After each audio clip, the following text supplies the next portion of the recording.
there, welcome to the 420 Lifestyle Show. I'm Carly Marley, and I just dropped my weed everywhere. Thanks, Alyssa. Oh, nice. That's why medtainers are the best. Yeah, and I'm here today with Mr. Marijuana Man, Greg Williams. Hello, Carly. Hello. How are you today? I'm fairly stoned. That's always good. I'm going to hit this bong before we start anything else. Hi to everybody out there in Pot TV, YouTube, and Facebook land. I'm pretty happy to join Carly here today.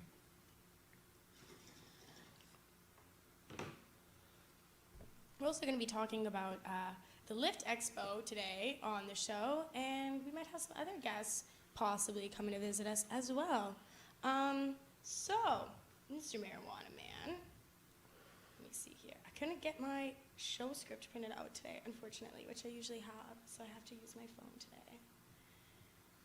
We're scriptless in the studio today. So for people who don't know, Mr. Marijuana Man hosts Wednesday's show on Pot TV from Under the Seat Desk, which he's been doing for a while, and he's a well-respected activist in our community, so I thought it would be fun to have him come and pick his brain a little bit. So can you please recall for us your first experience using cannabis? No. Actually, I do. It was a very long time ago. I don't know, 1968, 69 kind of thing. Summertime, up at the beach, off in the sand dunes, me and my buddies, we got a hold of a chunk of hash. So the way that people smoked hash mostly in those days, or easily in those days, was to just put it on the end of a cigarette and suck the smoke, which we did, and nothing happened really that night. Nothing happened to us. But the next night, we tried it again, and wow, we had so much fun. It was an absolute blast. And I also remember getting together the next morning, and we all agreed instantly how much fun we had had and how good we felt compared to alcohol. Because up to that point, we were pretty much getting drunk every night. So, yeah, I remember it fondly. And what did you guys get up to? Did you just like hang out and just chill, watch TV, or were you out getting up to shenanigans? This was in the summertime at an area in Ontario on Lake Huron called Sauble Beach. And it was very much a beach community, and things that went on there. We had a giant outdoor roller rink that was very popular in those years, so we would have gone and done that and run around the beach and played out all around all night. Frolicking. Yeah. So when did you become Marijuana Man? Well, that was actually in the year 2000 when Mark came up with the idea for Pot TV. We all lived up on the Sunshine Coast then. The city had been really harassing us here with the cops and such, so we all took off up to Sunshine Coast, and as I recall, it was in Mark's house in the basement. We went live on the internet, and probably one of the very first web pages to ever do such a thing, let alone about marijuana, certainly the first about marijuana. So we all gathered around and said, hey, everybody should do a show. So we said, yeah, let's do a show. And we all chose names for the show and names for ourselves. And we very naively thought in those years that a fake name and something of a disguise might keep you out of trouble. That doesn't work. They actually know who you are. The arrest report said also known as Marijuana Man. So, That's funny.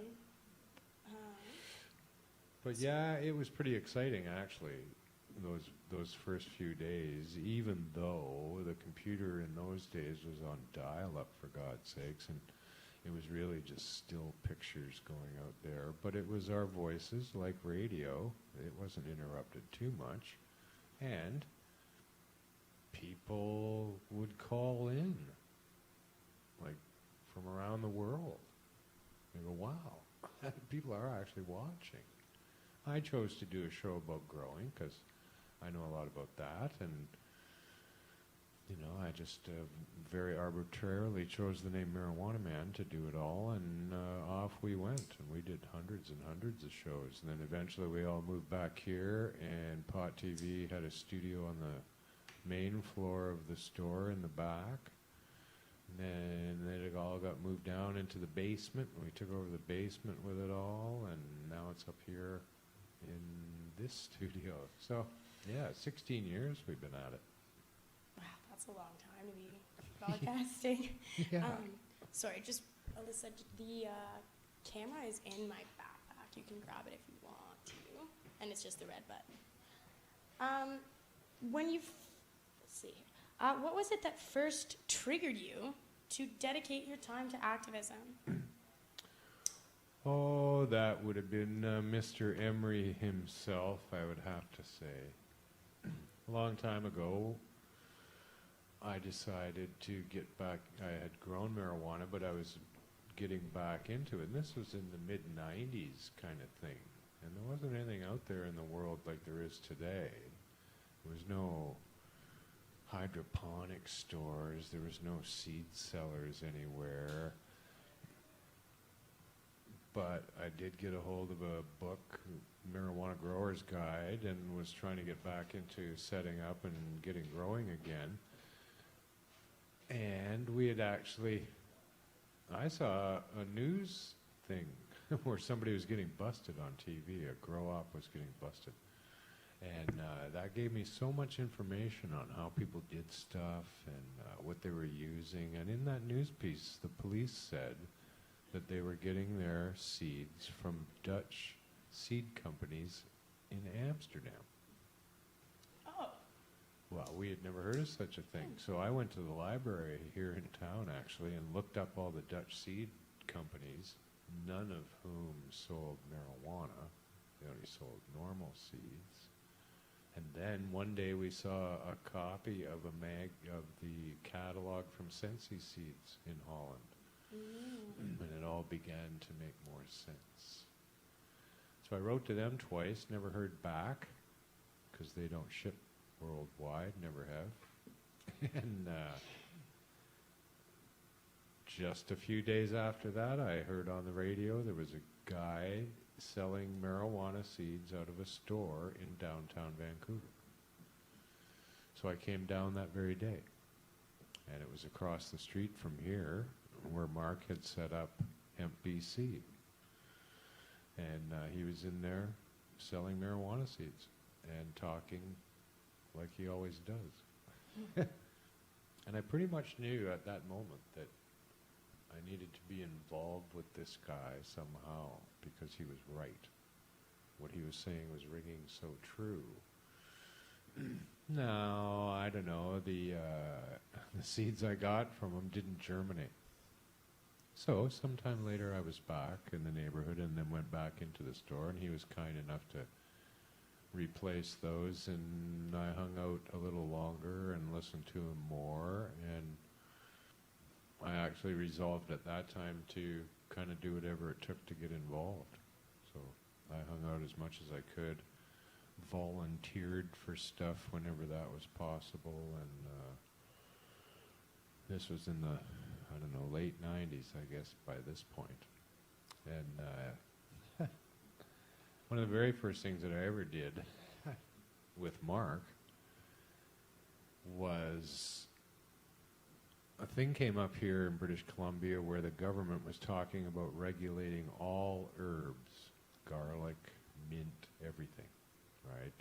You know, I don't know, having something to do with natural paths and whatever.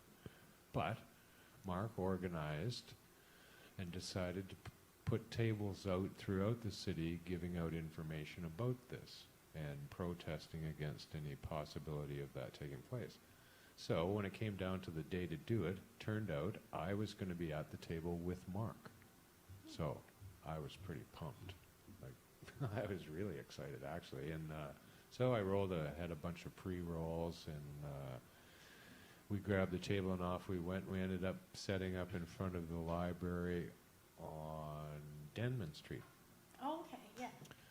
So we weren't out there 5 minutes before the library came out and told us to move off. And Mark said, no, we're not going anywhere. We have every right to be here, and we're going to be here all day. So they went off in a huff, and it wasn't but maybe 10 minutes later that the police showed up and told us to shut down. And Mark defied them again, told them, no, we're not going away, and we'll be here all day. We have every right. And he was actually right about it, that we did have every right to be there. And so the police put him in handcuffs and pulled up a paddy wagon. So there I am, the new guy, going, oh, well, you know, I'm going to have to fucking step up here and show Mark my might, right? So I did. I got in the cop's face and started harassing him. And he said, do you want to get arrested too? I'll never forget Mark looking around his head, going, no, Greg, don't get arrested. You have to take the table back and tell everybody what's happened and stuff like that, right? So, yeah, that was my first experience with Mark, really, and the first thing he ever told me to do was not to get arrested. Which is funny advice coming from Mark, seeing as that's the opposite advice he gives most people. Yeah, and it didn't work. We got arrested a few more times after that, but no, it has always felt to me like perhaps some sort of destiny brought me to this place at that time, and it certainly has felt good to be here, and a lot of my talents that I'd gathered through my life up to that point kind of came together in the cannabis culture. So I worked very hard at not screwing it up and keeping my job because it's an absolute blast to work here, let alone, I don't know, the good feeling that I receive from doing a good thing in society. I couldn't agree with you more. Sorry, Alyssa, it's in my laptop if you want to grab it. But yeah, it's been a long and crazy trip, to say the least. So then I was going to ask you what your approach was when you first entered to the community in working towards legalization, what approach you had, but I guess that would be working alongside Mark for the most part. Yeah, pretty much keeping up with him. In the early days, I don't know, eventually Mark moved across the street to this location and opened a much bigger store. And in the basement, he had the little grow shop, it was called, selling all the gear to grow, and that's where the seed sales went on. So I used to come around and hang around. Mark was producing Cannabis in Canada, a small magazine that he was starting at that time. So I got a chance to write some articles in those for him and hang out a bit, and eventually I grew some good enough weed to impress them. So I got to hang out more after that. That's awesome. But eventually an opportunity opened up in the store. He needed some help. So I gleefully stepped up and got the job. Can you tell us what it was like working for the seed company before the DEA interfered? Oh, it was unbelievably fun. We were doing so much business. Mark was the very first seed company to operate outside of Holland. So we were able to sell all of the Dutch genetics to people who couldn't get them before, and all sorts of other local breeders would come along too and provide stuff and begin to get into it in earnest. So it was frickin' busy. It was lineups, let me tell you. Lineups, lineups, lineups. And we generated millions of dollars worth of money to pour back into the system, legalization system. And but it was a lot of fun. In the earliest of days in the basement, we got raided a lot. So the idea pretty much was not to have any money left at the end of the day. So whatever came in, we got rid of. And that generated an awful lot of stuff, right? Movement stuff where, I don't know, Mark would send money to a group in Philadelphia that were they had this court case going on, so that it would allow them to have a bus to go pick up more people to have down there, kind of thing, right? We'd find places to get rid of the money.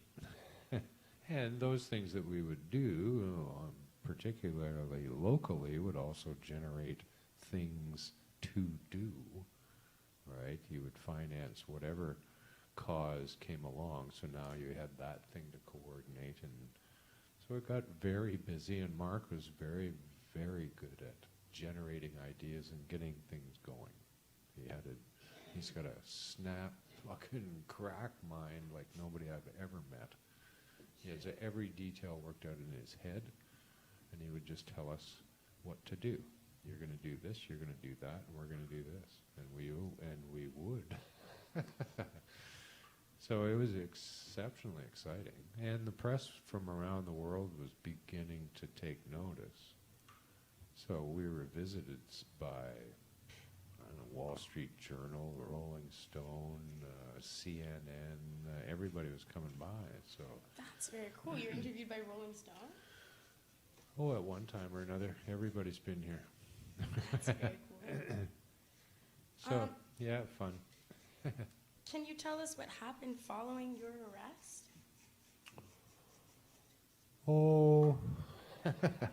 If you don't mind. Yeah, we were, I don't know, maybe for those who don't know, like we certainly, Mark and a woman named Michelle and myself were all arrested in the seed business by the DEA for selling seeds to the United States through the mail.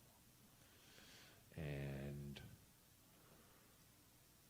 yeah, it was an interesting time. Like, for me, in retrospect, it became this kind of fun circus after a while. But I don't know, immediately they came rushing in here, and it was the Vancouver police, actually. And they thrust a paper in front of my face that said I was wanted for extradition to the United States. So I pretty much figured that's where I was headed at that moment. But as it turns out, the Canadian law has precedence, and you still have to go through an extradition process to be taken away. So we were pretty much put in what is known as a pretrial center, North Fraser pretrial, and awaited. Well, we had to be in there for a week because they were screwing us around because of bail conditions. But we had to, actually Mark and I had to come up with 5 different people that own property that would put that up against me running away. 5 different people with property. No. In Vancouver. I don't know that many people. I really don't. So this is why we sat in jail, was trying to sort that all out. And when it came right down to it, I said to the judge, well, I have 2 people. And he said, well, that'll do then. Yeah, you couldn't have told us that a fucking week ago. But no, it was just one bizarre thing after another. It wasn't, for me and for Mark, as it turns out, none of it was threatening. Like, there's nothing you could do. We were facing charges of, it's all conspiracy charges which carry mandatory minimum sentences. And the way they get a conspiracy is to arrest 3 people. Right? So you've conspired to do this, you three, and we will prove it. And so the mandatory minimum sentence that they had on us was like 40 years in prison and millions of dollars in fines. Yeah. So, and our lawyers are saying, nobody beats extradition. Right? Like you just don't. You get extradited when they come calling. So at that time, the DEA were releasing press releases about it, and they actually suggested that we were, in their mind, Canada's #1 criminal organization. We were the top. What? Yeah. We should have got jackets made. But that's what they claimed. So we were in deep shit. But it went on in court here for a very long time. The proceedings here were delayed. We were in court here for 5 years before anything actually was concluded. It was actually me who delayed the most. We kept changing. I didn't have a job, right, because they busted me. So we used that to the point where the delay of lawyers, and then, you know, it went on for so long. We would show up at court, and the weird thing about that too was that court was early in the morning always, and it was before the store opened. So I wasn't able to come from my home and stash my weed here and then go to court. I had to take my weed with me to court, and you couldn't take it in. So I always had to stash it outside the courthouse every time. Put in your jacket up on one of the coat hangers. No, I found flower pots and stuff like that out on the street, right? And then just go pick up my weed after court. Because you never know, like, if they're going to even let you go that day. On it goes, right? But, no, it just got crazier and crazier after that. Eventually, they come, after all those years, they come forward with a deal, right? And the deal that they arranged with Mark was that he would do 5 years, and he requested that Michelle and I would not be sent to prison. So they then approached us offered us 2 years probation for it all, whittled it down from 40 years to 2 years probation.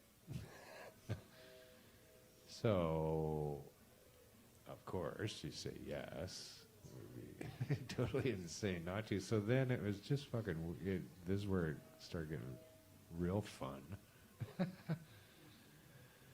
Michelle and I had to do a separate thing. Not a separate thing, but when you take a deal, you have to submit to interrogation, right? So they put the light in your face for 3 hours and grill you on what went on here in your organized gang, and to turn evidence against the kingpin, right? This is what they do all the time, every time, right? That's why they've arrested 3 people.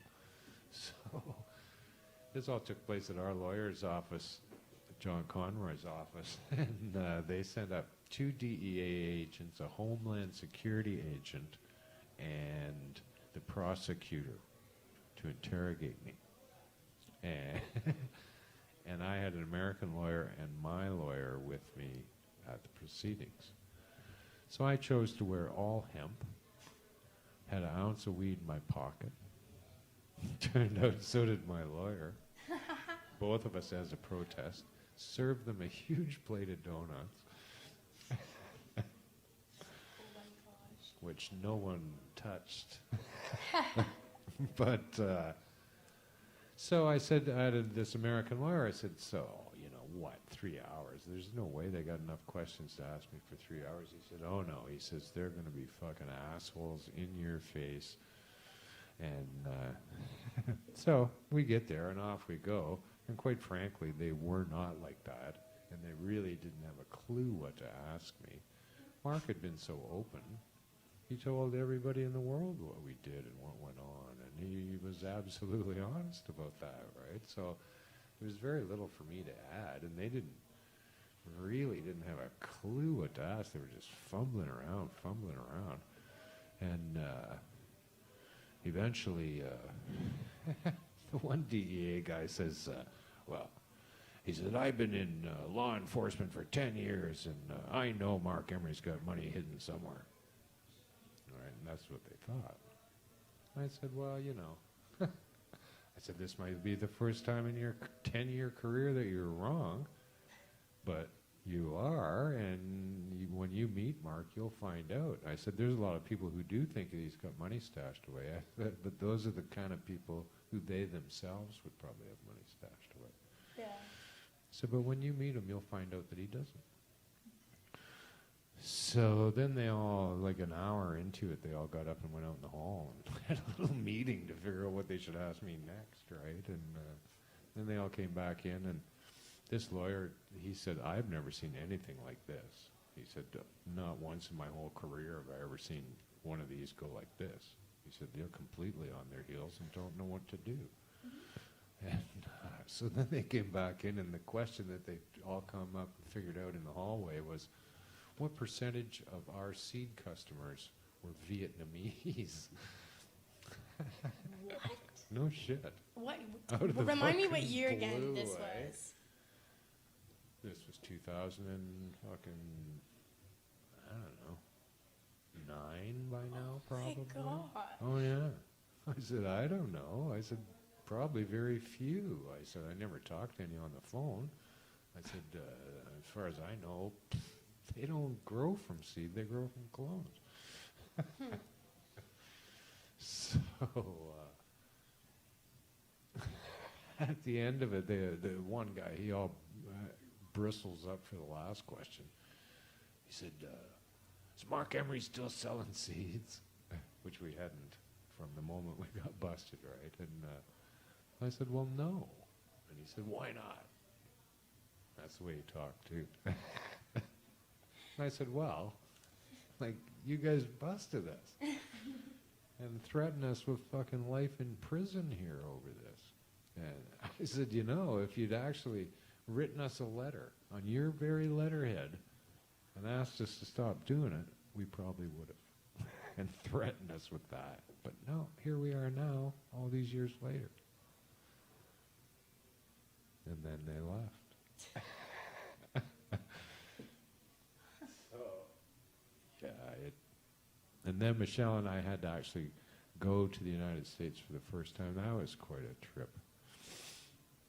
We had to go to the border down here, and we had to stand in between Canada and the United States on the lawn so that no one was with us. And DEA agents come out across and arrest us, fucking handcuff us, and drag us to the United States.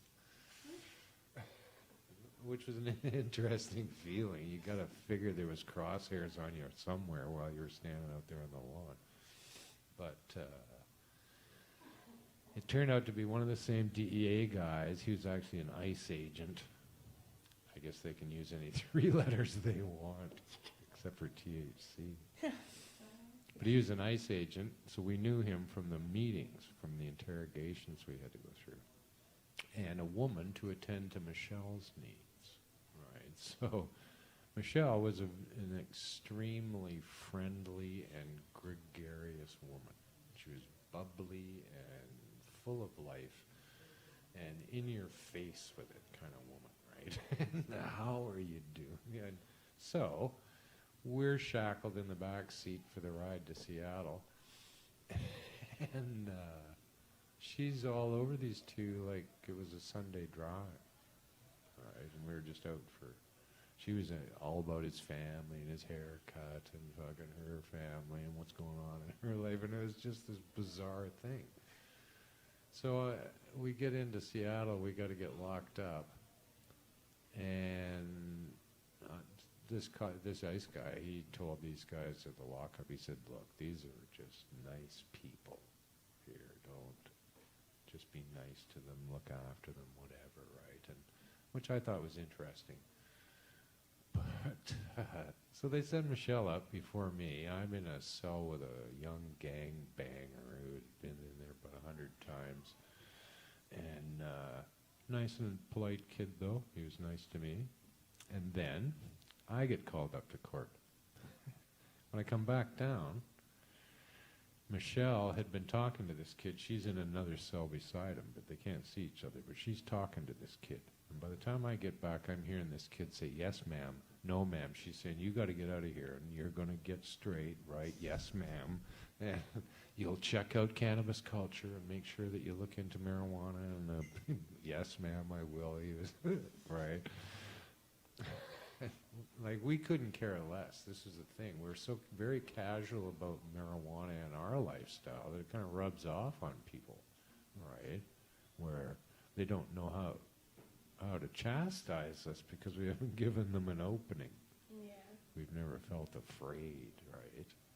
And I found that in my life lots, where people go, you know, I found your marijuana last night. And you go, oh, well, great, thanks.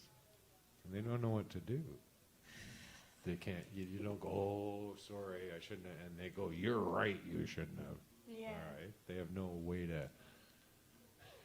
It was kind of like that the whole time. But on the way back, they said, you know, you can put your own handcuffs on, if you know what I mean. So we didn't put our handcuffs on for the ride home. And I asked him if he wouldn't mind stopping at Jack in the Box to get us some lunch. So they did that too. But now it just went. I don't know if you care to hear all this, but that day our lawyers told us for some unknown reason we didn't need our ID. So Michelle and I didn't have any ID. We assumed that they were just going to drop us back into Canada, but they didn't. They dropped us back where we had to go through customs to get back into Canada. So we're on foot, and my lawyer's in his car. So we're walking back towards the border. Michelle's ahead of me. I see my lawyer and his car. Well, I haven't had a cigarette for fucking I don't know how long, and I know they're in that car. So I make a beeline to that and go root through his car, get my smokes, and come back. Michelle doesn't go into the office. She just crosses the border on foot. So by the time I get over here, they're coming out and running after her and all coming towards me now because they've only ever seen me go into this car and get something. So they're dragging her back, and she's saying stuff like, oh, we just came from court in Seattle. We've been convicted, we've been charged with importing 1 million pounds of marijuana in the United States, and we don't have any ID. And both of us laughed. So they dragged us inside, and the lawyer, of course, he's in his car. He now knows the scenario, so he's going into Vancouver to get our ID, and he will be back. So we know that, and there's nothing going to stop us from going home, right? So these border people tried to be such assholes to us, but we wouldn't let them because we couldn't have cared less, right? So yeah, it continued. We then had to return to Seattle to be sentenced. So we'd made this deal. The judge is not bound by the deal in the United States. They don't take his right away to say, I don't think so. So there we are in court. Again, I've got a U.S. lawyer with me, and so does Michelle. And the kid ahead of us, he's Canadian, was convicted of importing 450 pounds of marijuana and received 18 months in jail. It's not really bad. Yeah. So then they called Michelle and my name. And the prosecutor, the same one that had been up here for the interrogation, snaps up to the podium, and he starts reading off the charges with this, conspiracy to import, manufacture, and to launder money. carrying 40 years mandatory minimum, $4 million in fines, fucking blah, blah, blah. And then he says, but, Your Honor, we're only asking for 2 years probation. Went and sat down. So the judge said to him, he looks at him, he says, you know, I don't mean to put you on the spot. He said, no, I do mean to put you on the spot. He said, I've been in here all day being forced to put people in jail for marijuana offenses. And now you bring me these two, and you don't want me to put them in jail. So Michelle began crying, actually. She broke down thinking that he wasn't going to go along with the deal, right?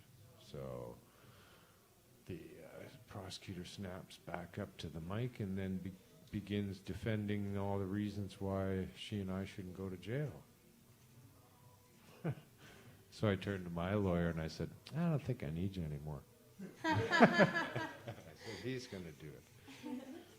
So he did, in fact, you know, that we weren't kingpins, we weren't blah, blah, blah, blah, blah, all these reasons. And, of course, the judge went along with it. But I thought, wow, like, how ironic is that after all these years of, you know, wondering, and this guy is now keep me out of jail. They could have saved a lot of time and money had he done that in the first place. But I tell you, that day in court, he was a different man. When we had that interrogation, he was all puffed up. He was all a big shot, right? And that day he was crestfallen. He knew, you could feel it from him when he looked at us, the kind of people, and that he wished that he hadn't gotten involved in busting us and putting anybody in jail for it, right? I really felt that from him. But we had to go, Michelle and I had to report to our probation officers right away. This is like a Friday afternoon in Seattle. So they got all these lists of things that we can't do. But so few of them applied to us because we weren't Americans or going to be even in America. They go, oh, that doesn't apply to you. You're going to live in Canada. So not too much applied to us. But they said, you know, you're convicted felons now, so you cannot hang around with another felon. So Michelle said, yeah, but Greg and I will be attending all sorts of anti-prohibition rallies together, and we'll have to be able to. And they go, oh, that'll be all right. They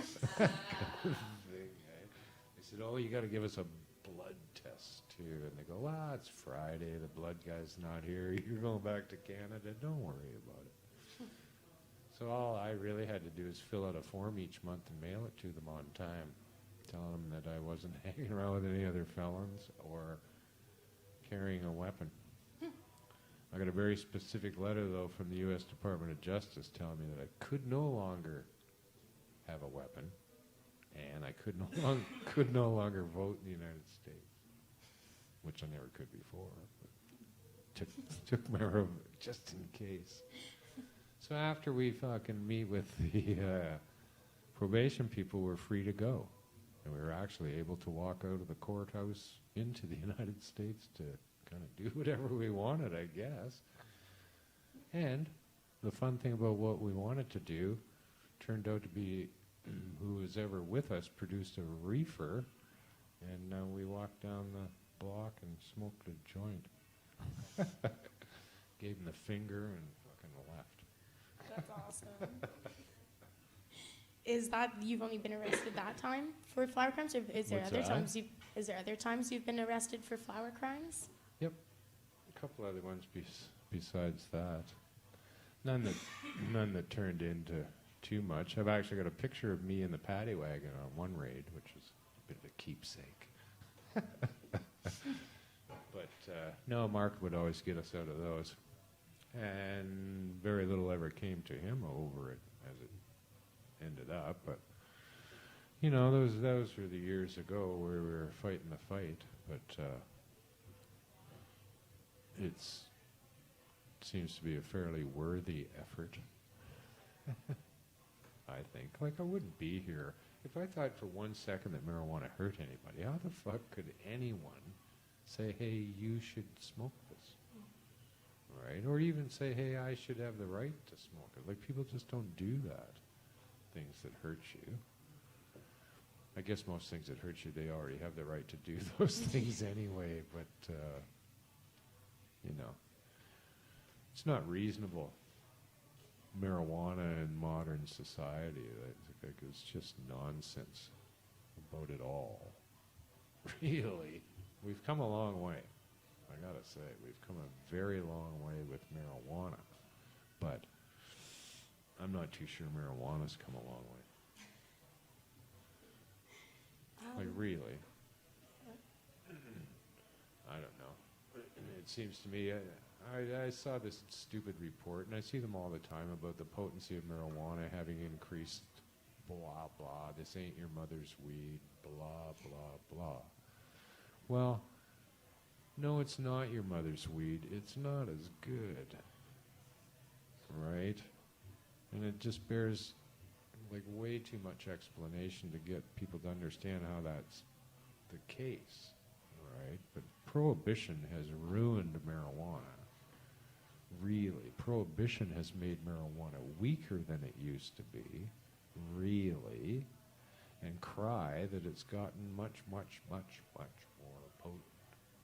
Right? The potency of marijuana is a joke. This shit is not strong enough to even have the word potency put around it. For God, how potent's your coffee? Way more potent than this. Yeah. How potent's your beer? No one gives a shit. No one cares about the potency of anything. Like, really? And how stoned do I get? Like, so? So I get a little euphoric. So? But, oh, the potency's gone up 30%. Well, it doesn't change the euphoria that I get one bit. I've smoked weed since fucking 1968. And the very first weed, marijuana that I smoked, be after the hashish, was a pristine bud from Mexico that rip your head off if we get one today. Pure sativa in beautiful shape. Mexicans ended up bricking their weed, cutting it down wet, putting it in presses and turning it into bricks. With it dry on the way and mold at the same time. We got the shittiest weed from Mexico as a result of that. But the best weed, before they did that, wow. Same with Colombian. The first Colombian we got was pristine as well, and rip your head off sativa. Thai weed, Southeast Asian sativas, wow. Still, right? But those are gone. Prohibition destroyed the possibility of a whole generation of people not even knowing they exist. Because you can't grow it indoor. It's not that you can't. Your preference is to not, right? Because they denied us marijuana in an open marketplace, we had to hide and provide it for ourselves. The technology exists to do that in your basement, in your attic, in your garage, and people did, right? So they did not choose the sativa side of the family because it didn't fit their bedroom. That's the thing, right? They also needed something that was going to give them the maximum yield in the small amount of space in the fastest amount of time because the cops were coming. So they chose to grow Kush. Now Kush comes from the Hindu Kush Valley in Afghanistan and is used to make hashish. It is not a full-term sativa. It has a much shorter flowering time, and the low humidity in that area makes it to have a much more dense bud. Shorter flowering time, denser bud.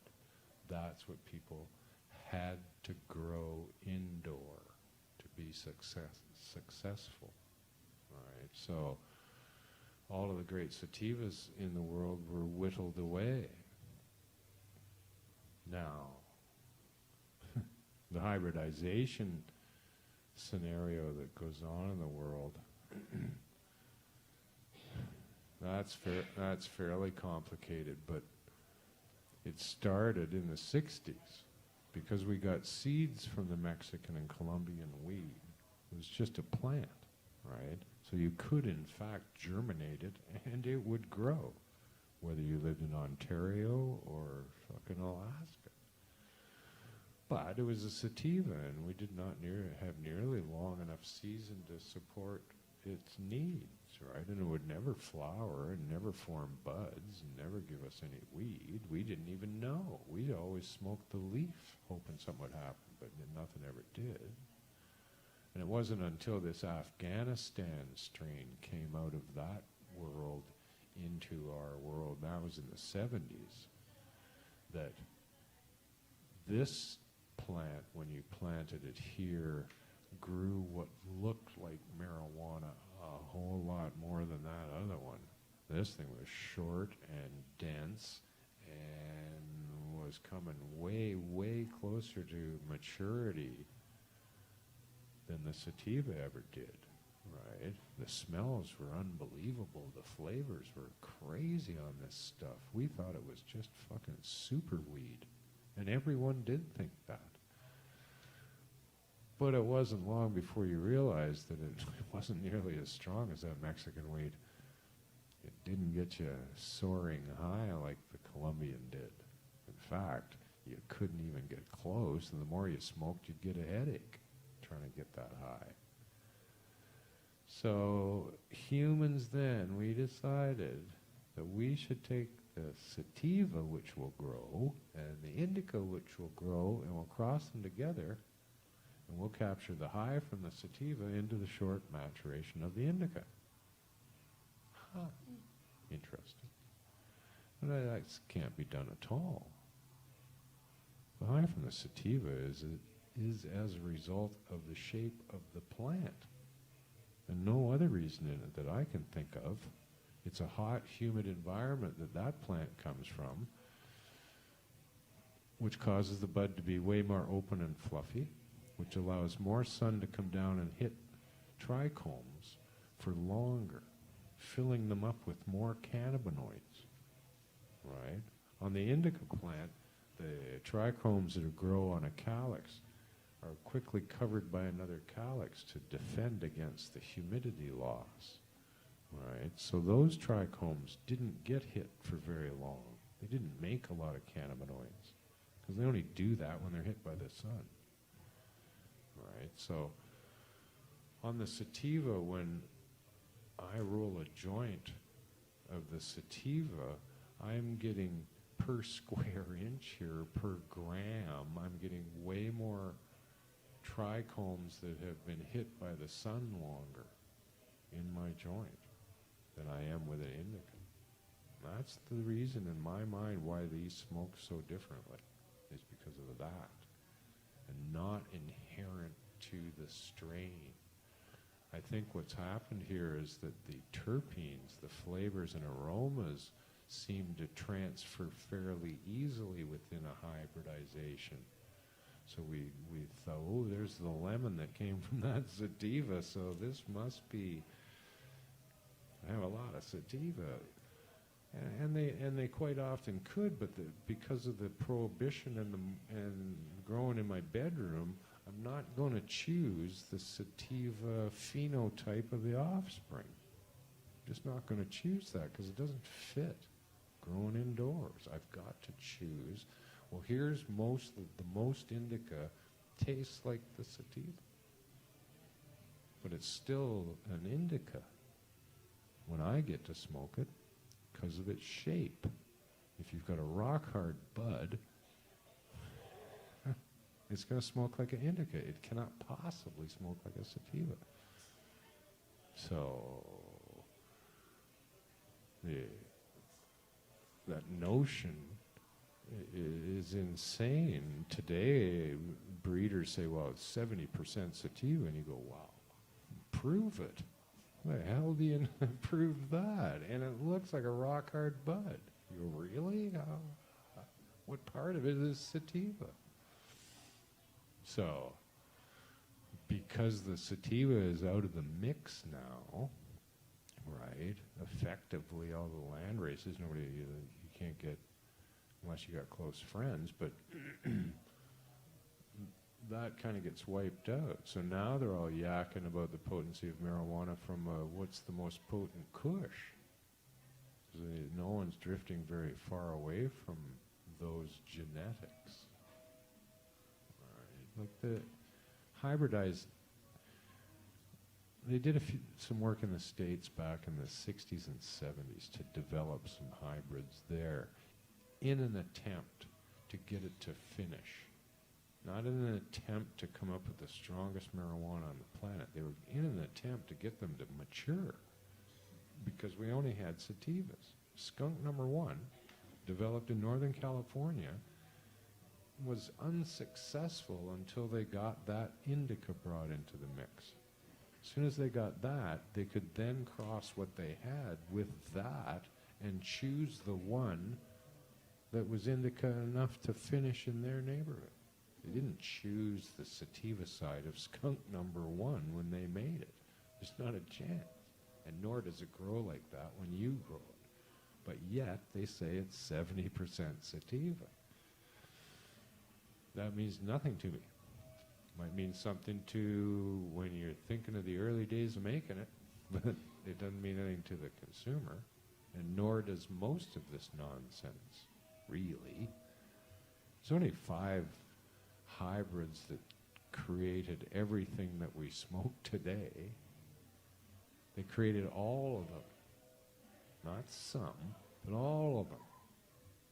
Nobody's got anything new. There's been no new marijuana invented. Right? They made these hybrids from landrace varieties, and all we have done since then is to cross those around and around and around and around. You might bring a landrace into the mix. Chances are you're going to choose the indica at the end of the day. Bring that in for some flavor.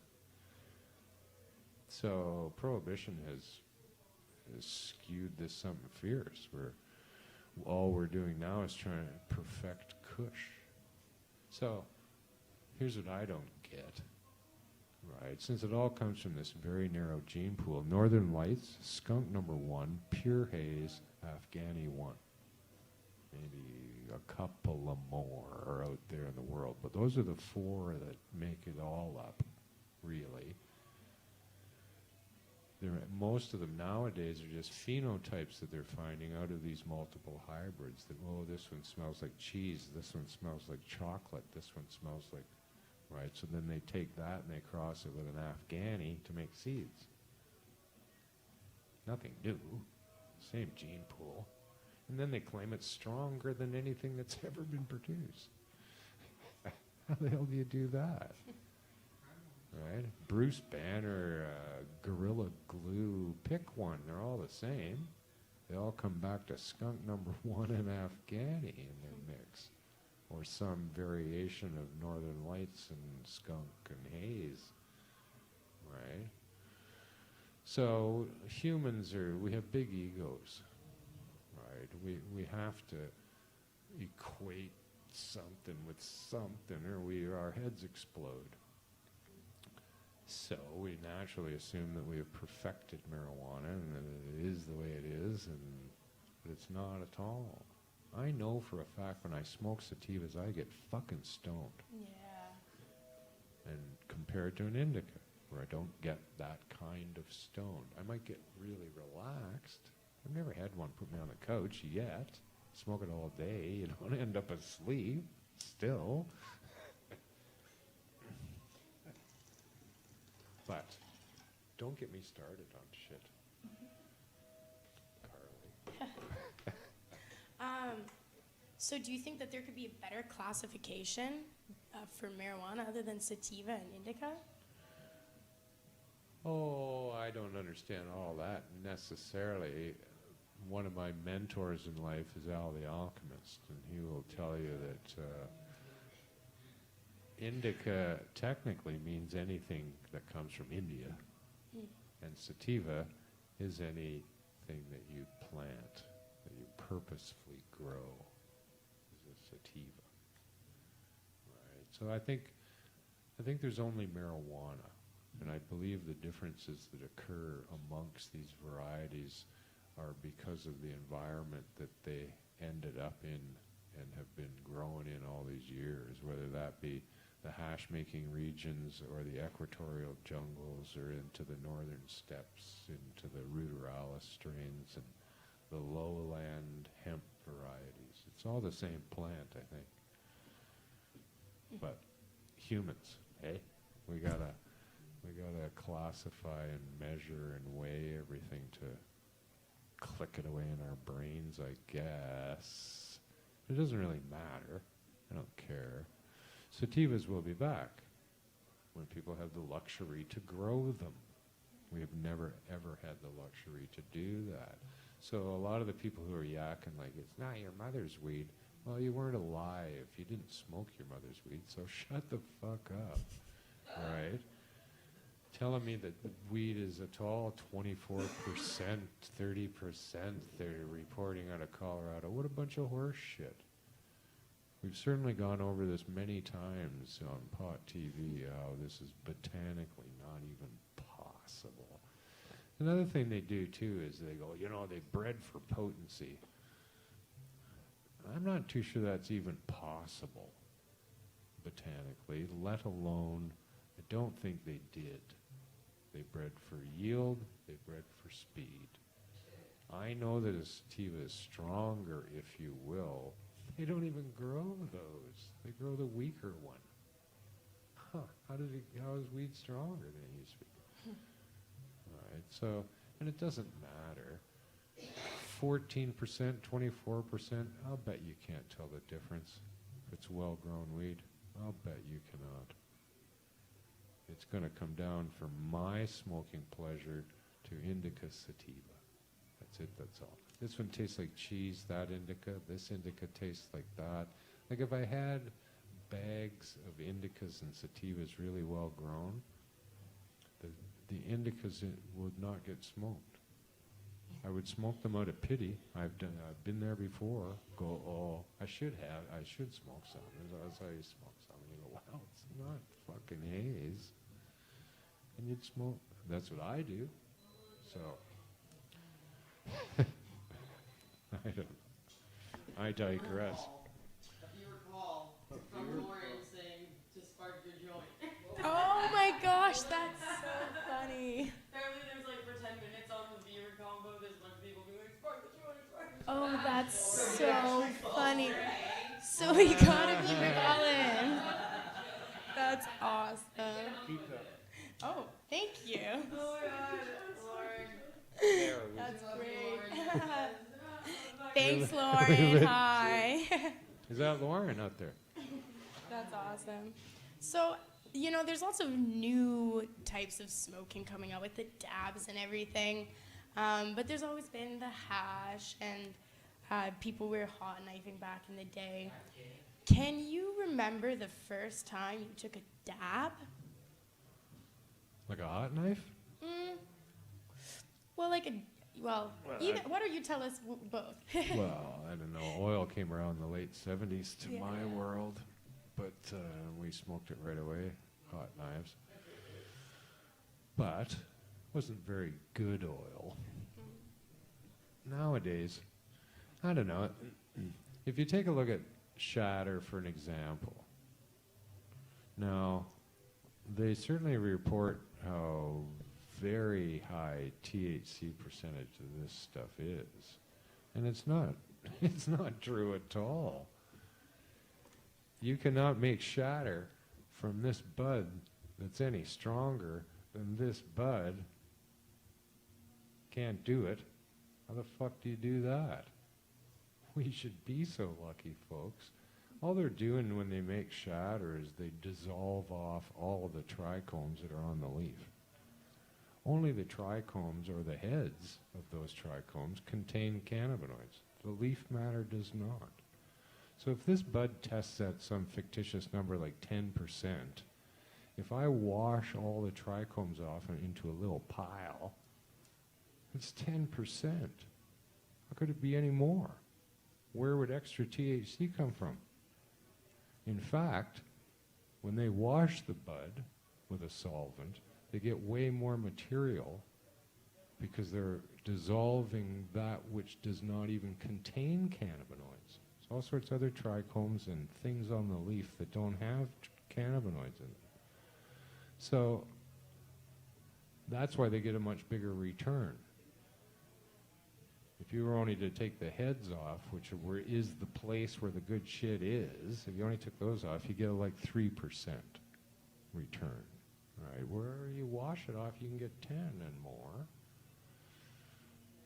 So the only reason that they use a vacuum oven is because they used a solvent that nobody wanted to have in their smoke.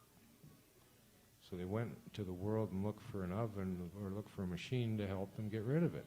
So they found vacuum oven, ends up looking like shatter. It's the only reason it looks like that is because of that machine. And Al would say probably no. But they haven't done anything to it. Nothing. There's been no process that went on. The solvent, or however you remove the head off or the trichome off there, hasn't done anything to improve it, to make it stronger.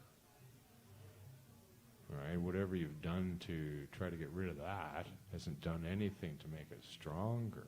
Haven't removed too much from the process to... They're saying some shatter's 90% THC, for Christ's sakes. That would mean that only 10% of the slab is something else. And where did the rest of the stuff go?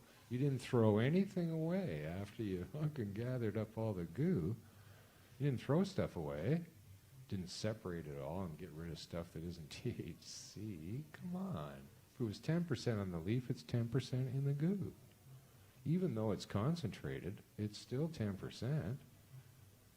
I don't care how big of a dab you take, it's a big dab of 10% fucking weed. How could it be anything different? It's not exponential. If I smoke 2 joints at once, it's not 20%. That's a really good analogy. That makes a lot of sense, actually. Right, we're falling prey to this because we've had to live with prohibition for so fucking long we're bored. Prohibition came up with potency and percentages and numbers. Right? If you only get 3% of heads off of the leaf when you're done, weed testing at 10% is really technically testing at 0.3%. Right? That would assume that every head is entirely full of THC, and it is not by any stretch. If if this slab was 90% THC, that when I hold it up, that must be what THC looks like. I'd have to be able to see it. But still, within this slab, you need a fucking massive electron microscope to see THC, if you can even do that. So I don't know.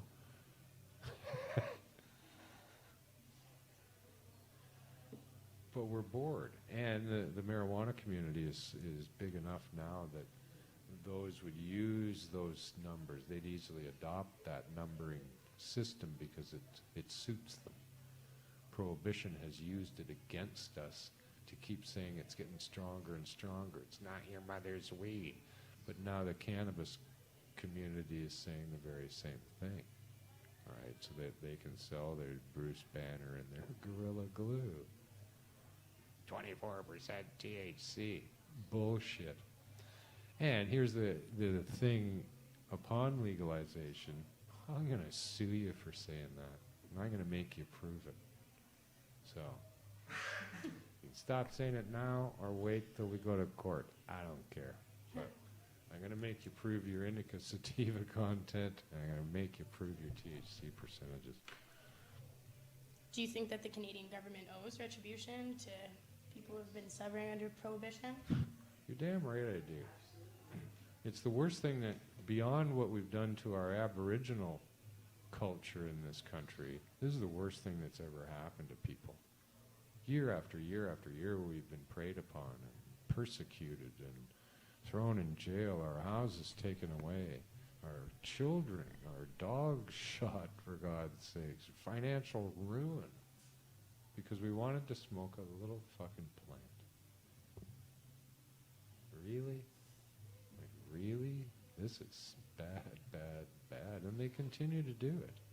They continue to prey upon us. Everybody now is preying upon us financially, trying to keep us away, all the marijuana consumers away from all the money that they're going to make. But they first demand that we be kept away to be able to do it, because they don't know nothing about marijuana. Right? They certainly don't want us around to have good marijuana. Right? That's fucked up. The whole... I don't know what we've done. Right? It's the police. It's mostly the police and the health services in our country that have done this to us.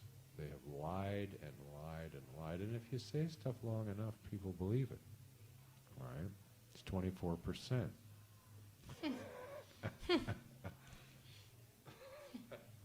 So, we have an uphill battle because people have been lied to, and the liars won't admit it. Right? They can't yet admit that they've lied. They can't admit that they were wrong, and they can't admit that prohibition of cannabis is fucking immoral and cruel. I think we'll prove that in court one day too. And the word cruel is going to come up. Like, really? Like, you can't do this to people. Bill Blair came out and said, no marijuana activists will be at the table. And that's the way he talks, too. Same with their little questionnaire that Health Canada had online. They asked if you were a marijuana activist for some unknown reason. Why do you even care? What difference does it make? Canadian adult here, that's all that matters to you. But no, they hate marijuana people for some reason. I'm not sure what we've done. Haven't cost them any money. We haven't hurt anybody. What gives? Right? Are you that embarrassed because your lifestyle choice has not been that? That you have hurt people and you've hurt yourself?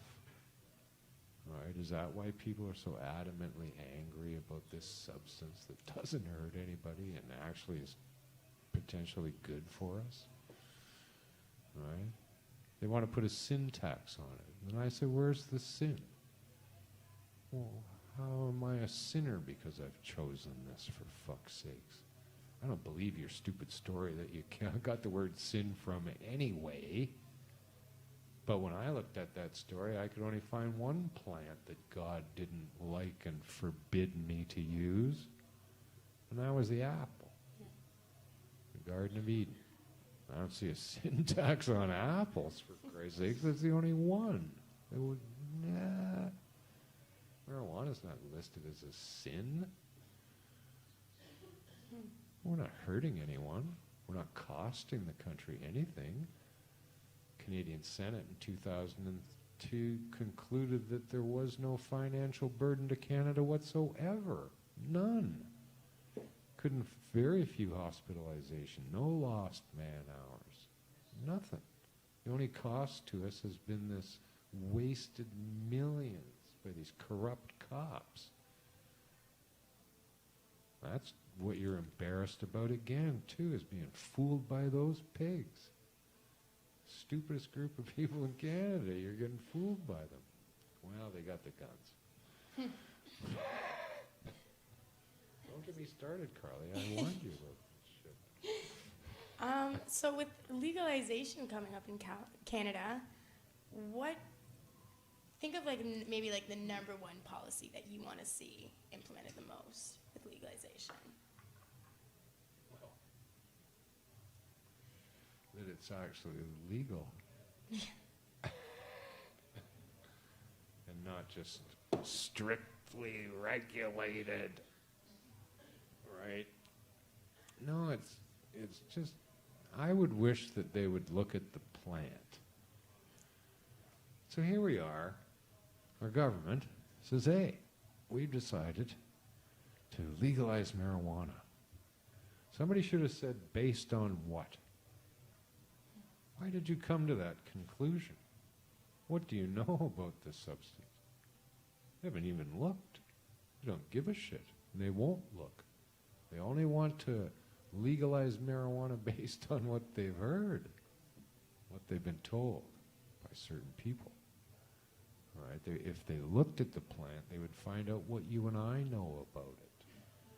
It's not very dangerous. It's not dangerous at all. It's not very strong. Won't hurt your kids. Won't hurt your dog. All right? That's what they'll find if they looked at it, and they refuse to look at it. What fucking bullshit is that from an elected official? Giving me this nonsense. Is that what you do with dynamite? Uranium? All the dangerous shit? You go, oh yeah, it's safe. Marijuana, no, it's dangerous. Huh. I know you're lying about marijuana. You must be lying about the rest too.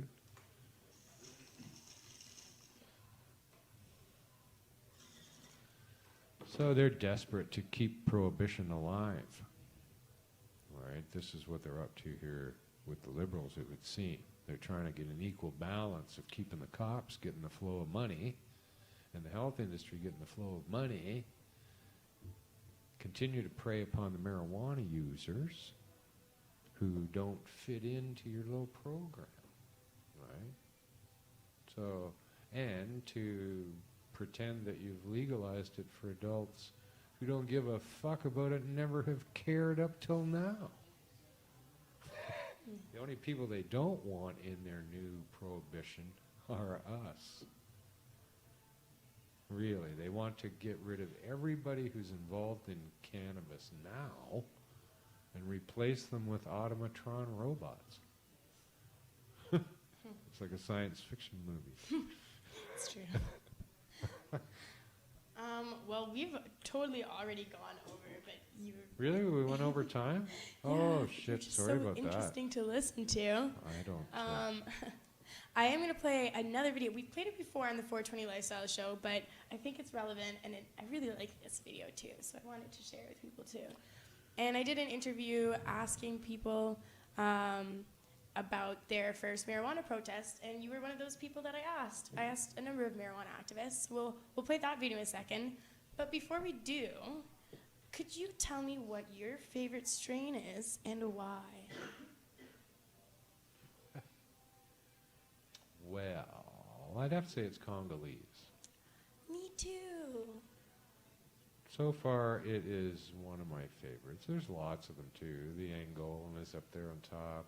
I like lots of good lemon hazes, pure hazes, that kind of stuff. The more sativa, the better. Durban's a nice one too that I like. But the Congo, man, it's got such good flavor and gets you zipper stoned. Right? Like it really does every time. And African weed, something fairly special about that stuff. So, upon legalization, these countries are going to legalize marijuana at some point too. And wow, we'll just wait. Mexico, to be able to grow the hazes and super silver haze and lemon haze and Arians haze and all these other hazes outdoor there. Wow. Colombia too. Africa, all over Africa. Wow. And then to find the landrace strains that are still there and pump those into the mix, and I'll be thrilled to be able to offer people, oh, this is the haze that we grew in, that place in Colombia, and here's the one that came out of, here's the one that guy grew in Hawaii, and, around the world. And I think that's hopefully where we're headed with the potential. I hope so too. That would be really awesome. Yeah. All right, we'll roll this video now.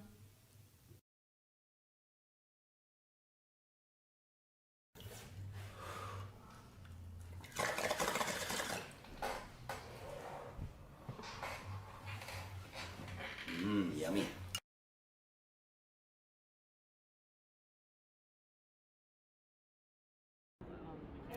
asked what my memory of the first pot protest I attended here was, and I have a memory of when there were still trees here, and there was very few people, like, you know, even fewer than are here today, and they were up in the trees, and I remember the police taking them out of the trees, standing on the sidewalk and thinking in a world that we're living in, why are they so focused on removing some peaceful activists for marijuana, which hurts nobody really, and that's sort of where it started for me. I never really thought about marijuana in that way until, you know, I saw this, and I was, of course they're not doing that anymore, and there are no more trees here, they're just a bunch of bark mulch, but we're still here, and I don't feel we really should be. This shouldn't be happening. We shouldn't have to continually fight City Hall and fight the government for basic rights, and I'm all for legalization and deregulation and let the people go. If you're talking about a formal protest, is different than the first time that we ever smoked marijuana, which in our minds too was a protest at the time. That was 1969, probably, something like that. Didn't really go to a formal protest till Vancouver times, and that would be early, mid-80s maybe, early 90s, something like that. Didn't know anybody then, but got to know them a little bit since. Probably 1975, Nathan Phillips Square in Toronto, and it was organized by Normal Canada way back when. And actually, at that time was when I met Terry Parker Jr., who later on went on to fight the government and is responsible for us having medical marijuana in Canada. My very first pot protest was in my hometown, Kamloops, BC, and I had just first started smoking pot because my best friends introduced me to Cannabis Culture magazine and Pot TV. And it was the year 2001, there was a BC general election, and the BC Marijuana Party that Mark Emery was behind was doing a tour across British Columbia in the Cannabis. It was a bus that belonged to former US President Richard Nixon, and it had been rented by the BC Marijuana Party to drive around the province holding rallies to get the vote out for the election. So my best friends told me, let's go to this pot rally down at Riverside Park in Kamloops, BC. And I went with them, and I'd never been in public smoking a joint, so I was sitting there with my voting sign, and we were waiting for the bus to show up, and it came. And I don't really remember a whole lot about the event, but I do remember that my friend, his mom drove us there, and it was pretty hilarious to be going to my first pot rally at the age of, I think, 16 it may have been. So yeah, that's my first ever pot rally in my hometown Kamloops, and who would have thought I would marry the guy who was behind that all? First pot protest I attended was in Nanaimo, British Columbia, where I was born and raised, and it was at City Hall there, and there was a guy with a bullhorn who was just shouting out pot slogans to the crowd, and there was just a few people there, and it was me and a couple buddies. I had just started smoking pot, so I was like 15 years old. Me and a couple buddies went there and just smoked some joints and sat around, and it was like somebody playing a drum or something, and some people playing hacky sack. It was pretty cliche stoner, actually. But yeah, that was Nanaimo. I don't know what year it was, but it was when I was 15. May of 1993, we organized a non-disobedient, just awareness-raising protest in Edmonton, and I think like 30 or 40 people came out to that. And then July 17th, 1993, we had a smoke-in, and over 100 people went to that one. We were like, okay, that one works better. So we've been doing smoke-in since then. So we thought, okay, it's better to be disobedient. It gets more attention and more people feel like participating. Quite a few people in attendance. A bunch. I don't know, I can't remember. I probably, maybe, 150, 200, couple hundred people, maybe. It's hard to remember. I don't know, 70 something. My first pot rally probably had about 20 people there. It's still small town Kamloops, and this is back in 2001. So it was just a little gathering in the park where people were more nervously standing around, not really gathering in a rally. But it was pretty cool to be holding up a sign with a big pot leaf on it. And I remember me and my friends took that and put it up in his bedroom, and it was our memory from that rally. Not very many. There were only a few. It was like just a couple people, you know, less than 20 probably. I would think 20 to 30 maybe.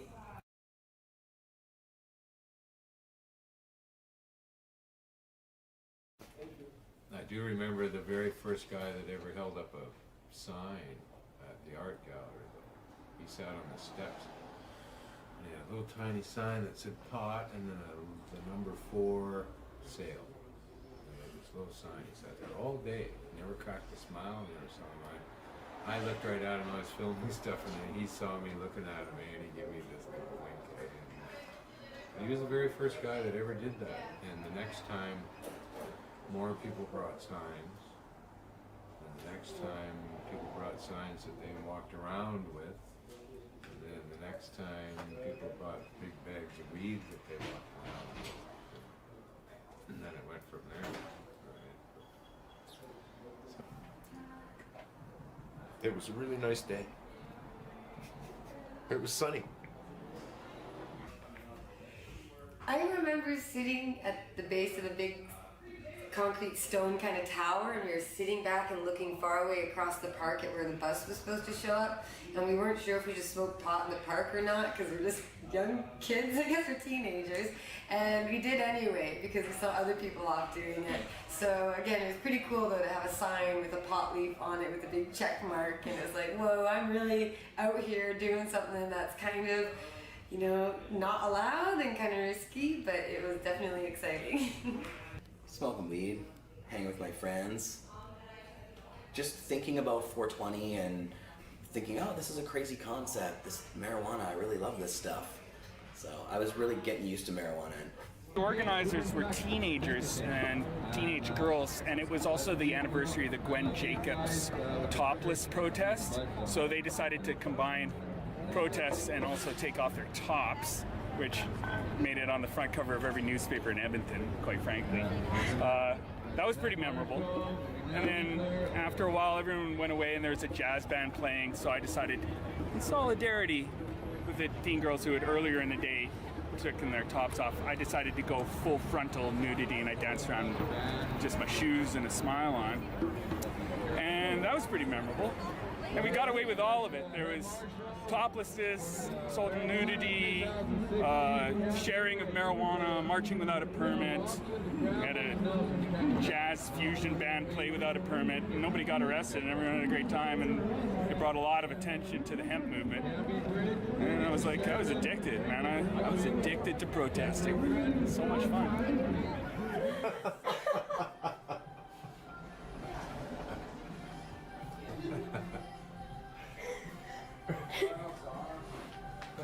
You can quote me on that.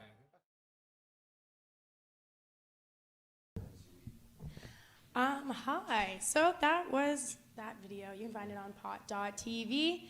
And I had a lot of fun making it. So thank you to everyone who helped me make it, and thanks again for watching it. And now I'm just going to talk really quickly about the Lift Expo. I mean, I enjoyed myself. There's a lot of controversy in the community over the event because it is an LP-sponsored event, and there's a lot of people in the activist community that don't agree with the LP program, and the fact that the LPs are lobbying to close dispensaries, which honestly I don't agree with as well. But I appreciated the opportunity that Lyft presented to be able to speak with some people who work with LPs directly, to actually talk to Dr. Mark Ware from the task force, and give him my thoughts on legalization. And there was a huge crowd of activists there when he was speaking, and he was bombarded with comments and questions when he was done his panel, you know, right from the people who were speaking. And there's also some panelists who were really informative. I thought that the presentation on kids with cannabis was really good, gave a fair representation. It didn't get into too much, it didn't touch at all on recreational. It totally focused on the medicinal, and I think that they did a really fair job of doing coverage. There was also some panelists who we didn't agree with. We're going to be putting some videos up on Pot TV, but Jeremiah and myself, as well as Neil Magnuson and some other activists, had fun informing them about the research that we've done ourselves and helping break down some of the misinformation that they've received, which was fun. But overall, I enjoyed myself personally. And I put together a little video of a walkthrough of the event so you guys could see what it was like. We also have 2 days worth of live broadcasts that we did over the weekend on Pot TV, and they're also on our Facebook page, so you can check out the full event there. We've got all the panels speaking and stuff, so really good coverage there too. Yeah, Alyssa can roll that video now.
So that's pretty much the show for today. I'm going to play one more video before we head out, and it's just a cool video I put together that shows off this awesome building we have here at 307 West Hastings, where we have our awesome head shop full of local art downstairs, and our 2 stories of Vapor Lounge, as well as the Pot TV studio. So yeah, I thought I would give our viewers an idea of this cool building that we work out of. And then that'll be it for the show. So be sure you tune in next week at 4 p.m. And on Wednesday, we've got From Under the Sea Desk with Marijuana Man and Al the Alchemist with Miss Kush Queen in between. Thursday, we have Expert Joints with Craig X and Stormy N. Friday, you have Cannabis Culture News Live with Jeremiah Vandermeer and John Buffello. And you'll be back again on Monday here with me. We also have a bunch of events coming up. We have an event going to be live streamed all weekend, the Prairie Medicinal Harvest Cup. I'm not sure exactly what time the live streams are starting for that, but you can find information on our Facebook page and on Pot TV. And we will see you again next week. So, thanks for tuning in.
I'm Carly Marley.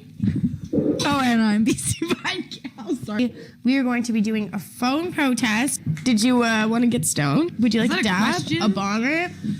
I'm sure there will be doobies on the way. 419. I'm going to get my dab ready. Fight politically by having the Vancouver City Council give us an emergency license to continue to do business because we carry products that you can't get anywhere else. And a lot of people, patients and regular customers, just people who smoke cannabis for recreational purposes or as a substitute for dangerous alcohol, tobacco, or other things, they need access to these products, and it's not fair that they can't get them, and it makes no sense to shut them down. It's hurting people to shut them down, and it hurts no one to allow them to remain open.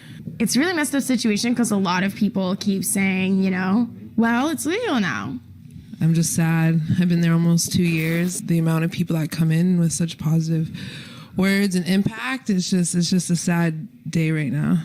I don't know. It's a community. It's more than just the marijuana industry. It's more than just making that money. Yeah. The jobs are there for them, but we just are being forced to close. The mayor had an opioid task force open hearing, and we went and presented the information that shows that dispensaries literally save lives. You know, the more dispensaries that there are functional in areas, the more that opioid deaths come down. We've been applying for licenses again and again and again, and they refuse us. They won't even give us the proper form to it. And yet somehow other people are being given a license. Yet whenever we ask, the licensing process is closed. I think we should start making some phone calls. Yeah. I'm gonna do a dab so I can be nice and high when I call the mayor. Hi there, my name is, oh, what happened, you guys? You fucked up, I Carly. fucked up. We gotta be polite. I'm calling because I wanted to let you know that I'm in complete disagreement with you closing the existing dispensaries and threatening arrests to do this kind of thing during the opioid crisis when it has been shown that having dispensaries in the area helps decrease opioid overdoses. It's just crazy. It's such a waste of taxpayer resources, all the people that you're putting out of work, and I urge you to please allow dispensaries to get emergency licenses so that they continue to operate. Thank you so much for your time, and I hope you have a good one.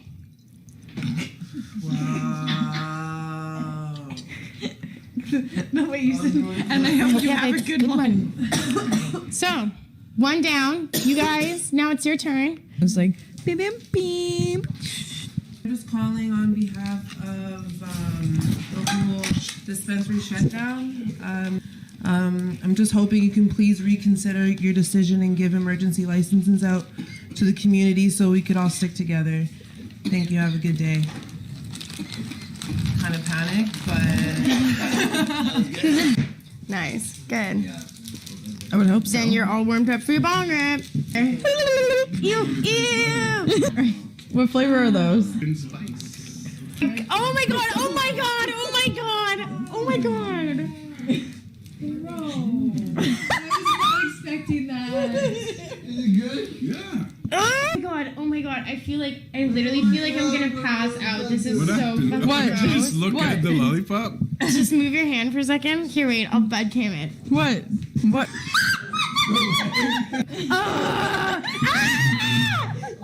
No, I can't do, no. Is that...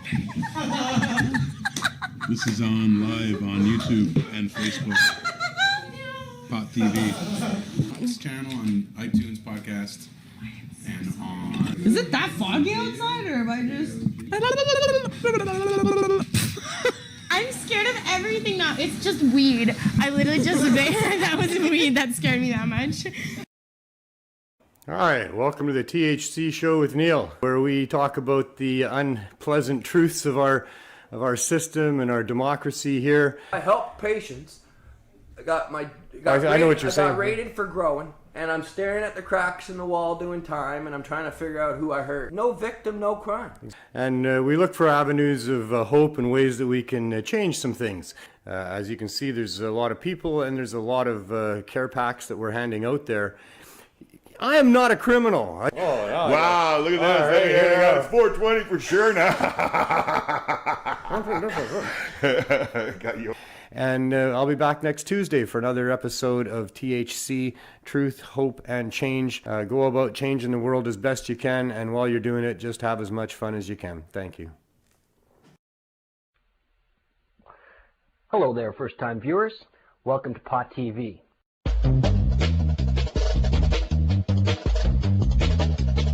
Welcome to Pot TV. Let them go! Let them go! Let them go! Let them go! Let them go! Let them go! It is only now, once we've reached this point of critical mass, that I could really tell you the story, because that's the interactive nature of the internet. Pot TV is an internet video-based site. We've had over 6 million shows watched. We get about 10,000 shows watched a day. Shows on growing marijuana, medical marijuana, politics of marijuana. And at that time, most magazines or books revolving around marijuana were prohibited literature. From cookbooks to grow books, books about the cannabis culture, mushroom books, even psychedelic books. The mass injustice being done where millions of people in this country are being scapegoated, having their rights and their property and their leisure time and their privacy and their freedom of movement all stripped away from them. And they pulled me off the line, and pushed me down and put me in handcuffs, and they locked me in the patio. This is what it's all about. A little green plant. You, the taxpayers, are being asked to subsidize a war on a little green plant. I know it's scary and difficult and frustrating, and politicians are a fraud. Try and change that and be a voice of truth. For many, many years, decades. In 2001, Canada legalized marijuana for medical purposes. Pot TV news flash breaking story, July 9th, 2003. I became leader about 9 months ago. You have how many locations, and how long have you been serving the people of the community for? Well, I started in 2004. Because as long as you're not hurting anyone else, as long as you're not causing any harm, then why should you be dealing with police or prisons or agents of the government? A former DEA agent and author of Powder Burns, Cocaine Contras and the Drug War. In the media often, and the media reports uncritically all too often. I saw this video and I was like, whoa, man, seems like there's something to this. Join me weekdays on Pot TV. We're going to be doing a new show here on Pot TV. On Pot TV, Your Bower combines poetry, music, art, video clips, and photographs with a variety of interesting guests who are involved in the medical cannabis industry. It comes on air at 4:20. Cannabis indica, or Indian hemp. It was tasted by the priests on sacrificial occasions.